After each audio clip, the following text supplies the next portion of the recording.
আমাদের এলাকার রাস্তাটা কেমন? খুবই ভালো রাস্তার পরিস্থিতি। সরকার তো ঘুম পাচ্ছে গো। 3বার অ্যাক্সিডেন্ট হয়েছি, 3বার পাল্টি মারেছি। টাকা 15,000 টাকা নিয়েছে রাজ্য সরকার। রাস্তাটা করছে না, আব্বার টাকাটা নিয়েছে নাকি? চাচা রাস্তার কাজটা কেমন করেছে? বিশাল কাজ করেছে। হ্যাঁ? আর গাড়ি হড়বড় হড়বড় করছে। আর কিছু রাস্তার ব্যাপারে বলার আছে? 7 মাসের পুয়াতে থাকে গাড়িতে, তো ও গাড়িতে ডেলিভারি হয়ে যাবে। এভাবে রাস্তাটা কতদিন আছে? 2 বছর ধরে এরকম ওই পুটি মাছে এই যে আপনার এই পাথর বসাল মার্বেল বসাচ্ছে। ডিপ্রেশন। রাস্তার জন্য তো 40 কোটি টাকা দেওয়া হয়েছে। ও টাকা কোনটা আছে এখন আসে পৌঁছাতে পারে।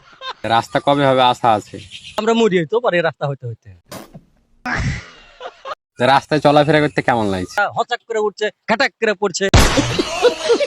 নেতাকে লিস্ট আমার টুকটুকিতে বসাইতে হবে, দিয়ে চালাবো আমি।